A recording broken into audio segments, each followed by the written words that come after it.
안녕하세요. 건강한 집 건강하우스입니다. 물을 많이 마시면 건강에 좋다는 이야기 들어보셨을 텐데요. 밀봉되어 있는 생수에도 발암 물질이 발견된다는 사실 알고 계셨나요? 또 온 가족이 평소에 건강을 생각해 마시는 생과일 주스도 오히려 건강을 해치고 있다는 사실이 밝혀졌습니다. 그러면 먹을 게 하나도 없다는 댓글도 있습니다. 매일 마시고 과다 섭취하거나 알맞게 조리하지 않고 보관 방법이 잘못된 경우 몸에 해로운 발암물질이 생겨나는 것인데요. 이번 영상에서는 우리가 늘 먹고 마시지만 건강을 해치는 7가지 식품에 대해 알아보겠습니다. 영상 시청하기에 앞서 구독과 알림 설정 눌러주시면 감사하겠습니다.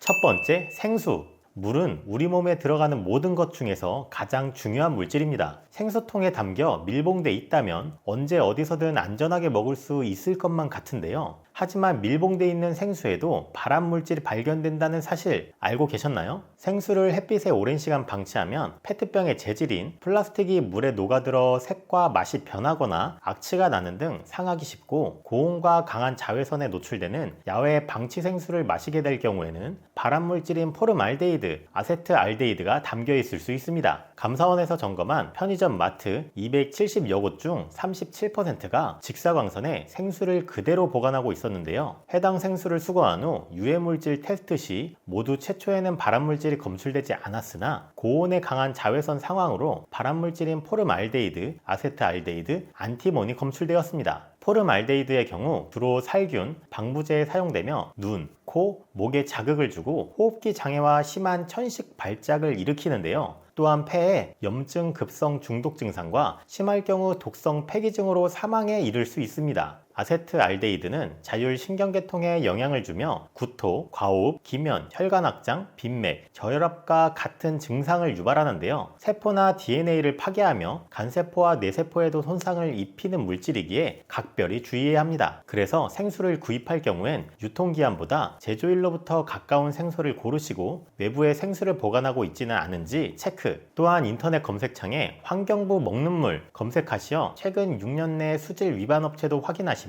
안전한 생수 구매에 많은 도움이 됩니다. 두 번째, 카놀라유, 포도씨유. 평소 요리를 하면서 빠질 수 없는 것이 바로 식용유인데요. 식용유의 종류만 해도 올리브유, 해바라기 씨유, 카놀라유, 포도씨유, 아보카도유 등 다양한 종류를 자랑합니다. 동물성, 식물성으로부터 시작하여 포화지방, 향, 가격 등 각기 다른 차별점이 있는데요. 그중 부작용으로 가장 논란이 되는 제품은 카놀라유와 포도씨유입니다. 해당 막대 그래프는 여러가지 식용유를 가열 시 발생하는 트랜스 지방의 비율을 나타내고 있는데요. 포도씨유의 경우 가열 전에도 트랜스 지방이 높은 상태이나 180도로 6시간 이상 가열 시 그래프가 급격히 치솟는 것을 확인할 수 있습니다. 카놀라유도 다른 식용유에 비해 열에 의한 트랜스 지방 함량 증가폭이 상당히 높은 것으로 보이는데요. 기름을 공기에 오랫동안 노출시키거나 높은 온도나 습도에 노출시키거나 높은 온도에 요리를 해도 기름은 산패됩니다. 산패가 시작되면 기름의 좋은 성분들은 파괴되며 불포화 지방산은 몸에 좋지 않는 트랜스 지방과 포름알데히드와 같은 발암물질로 변한되어 심근경색, 협심증, 뇌졸중, 동맥경화증, 관상동맥 심장질환, 암, 당뇨병, 알레르기 증상들이 발병할 수 있습니다. 산화적 안정성 또한 카놀라유와 포도씨유 둘 다 좋지 않으며, 추가로 카놀라유는 GMO 유전자 변형식품이기도 하는데요. GMO란 생물체의 유전자 중 유용한 유전자를 조합하여 그 유전자를 갖고 있지 않은 생물체에 삽입하여 유용한 성질을 만든 것입니다. 이 유전자 재조합을 통해 새롭게 만들어진 농작물로 만든 식품이 바로 GMO 식품인데요. GMO 식품을 먹어도 이상이 없다는 발표와는 달리 GMO 감자를 실험 쥐들에게 100일 동안 먹였을 때 종양이 더 많이 생기고 간, 신장, 뇌하수체에 심각한 문제 발생, 내분비 교란이 일어나 면역체계 이상이나 신장 알레르기 등 손상을 주는 연구 결과도 있습니다. 굳이 인체에 유해한지의 진위가 입증되지도 않았는데 사용하기보다는 논란이 적고 산화 안정성이 좋은 올리브유, 아보카도유를 사용하는 것이 안전합니다.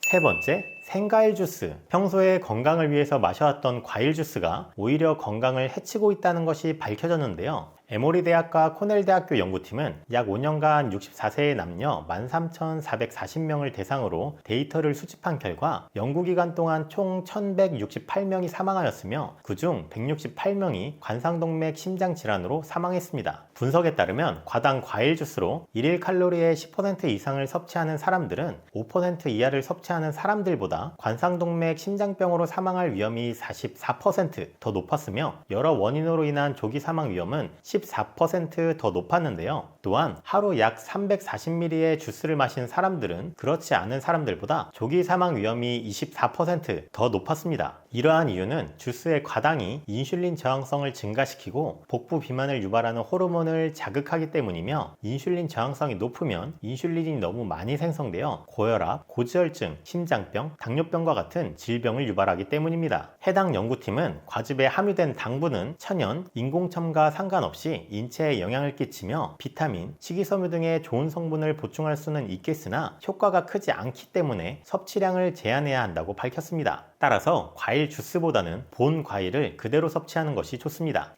네 번째, 치즈. 치즈는 등갈비, 쭈꾸미, 떡볶이, 돈가스, 피자, 햄버거 등 음식과 찰떡궁합을 이루며 다양하게 쓰이고 있는데요. 아무 의심 없이 자연 치즈라 생각하고 먹었던 치즈가 기름덩어리라는 사실 알고 계셨나요? 우리는 일반적으로 치즈를 유지방으로 만드는 걸로 알고 있습니다. 하지만 자연 치즈의 재료는 신선한 우유이지만 우유가 한 방울도 들어가지 않은 치즈도 있는데요. 바로 모조치즈입니다. 식물성 유지인 파미와 렙네카제인, 유화제 등의 식품 첨가물을 섞어서 만든 모조치즈는 모양은 물론이고 맛과 향까지 자연 치즈와 흡사한데요. 따뜻하게 조리될 경우 일반 치즈와 전혀 차이가 없고 다른 양념에 묻혀서 구별하기도 어렵습니다. 해당 치즈의 성분 분석을 확인할 경우 식품 첨가물인 렙네카제인과 파뮤 등이 적혀 있다면 모조치즈를 사용한 것이라 보시면 됩니다. 일반 치즈보다 가격이 훨씬 저렴하기 때문에 많은 업체에서 사용하고 있으며 100% 자연산 치즈로 음식점을 홍보했다가 실제로는 모조치즈를 사용하여 적발된 사례도 있습니다. 모조치즈는 화학물질에 민감하게 반응하기 때문에 설사를 유발할 수 있으며 식물성 지방이지만 포화지방 함량이 높습니다. 과다 섭취 시엔 고혈압, 고지혈증과 같은 혈관계 질환을 유발할 수 있기 때문에 제품을 고르실 때 주의하셔야 하며 원재료표의 자연치즈 90% 이상을 확인하시고 구매하시면 될 것 같습니다.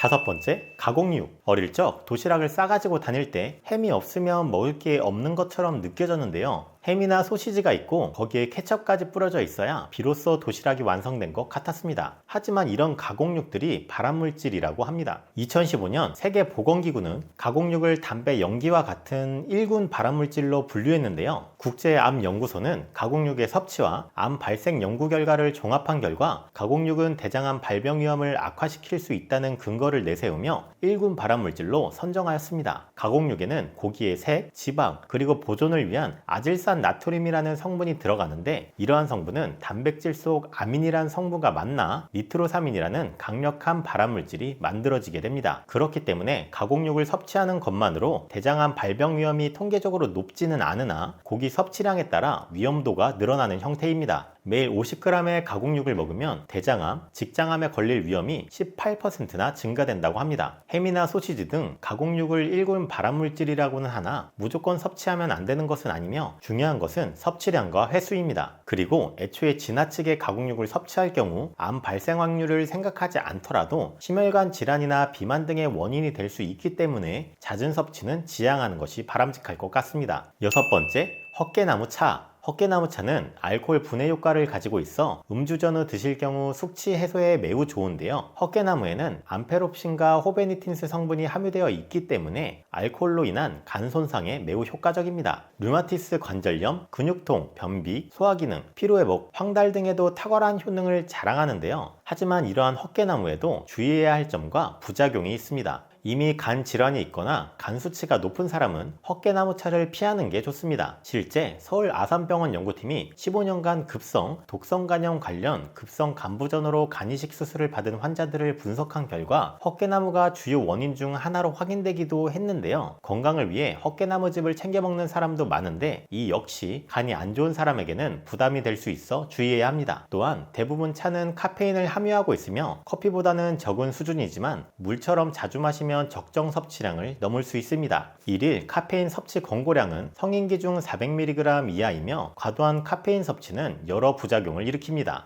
매일 카페인을 300mg 이상 과다 섭취할 경우 위가 자극돼 위장 장애가 발생할 수 있으며 심박수가 높아지면서 불안, 불면 증상이 나타날 위험도 있습니다. 이외에도 이뇨작용을 유발해 탈수의 원인이 될 수 있고 안면 홍조, 잦은 소변, 근육 경련 등과 같은 증상을 겪을 위험도 있어 섭취 시에는 어느 정도 주의를 하셔야 할 것 같습니다. 7번째, 술은 에탄올을 음료한 것을 통칭하며 세계보건기구에서 지정한 마약성 물질 중에 하나입니다. 술 자체의 맛으로 먹는 사람도 있고 기분을 내려고 또는 술자리 그 자체의 분위기를 느끼기 위해 마시기도 하는데요. 드라마나 영화 등에선 장인어른과 단들이 술잔을 기울이며 얘기를 나누는 장면은 너무나도 흔할 뿐더러 실제로 베타 엔돌핀이라는 화학물질을 생성해 기분을 좋게 만들어줍니다. 하지만 술은 담배와 마찬가지로 국제암연구소가 지정한 1군 발암물질인데요. 술이 일으키는 암은 대장암, 유방암, 췌장암, 폐암 등 너무나도 많습니다. 알코올 대사산물인 아세트알데히드는 우리 몸에 독성을 일으키는 물질로 암세포 생성을 유발하는데요. 술은 암 재발 위험을 높이기도 하며 위암 환자의 경우 음주량이나 빈도를 줄이면 심혈관 질환 위험도 많이 줄어들기도 합니다. 언제부턴가 적절한 양의 술은 몸에 좋다는 얘기 때문에 어느 정도는 술을 관대하게 생각하는 것이 사실이나 최근 전문가 집단에선 적절한 양의 술도 인정이 되지 않고 있습니다.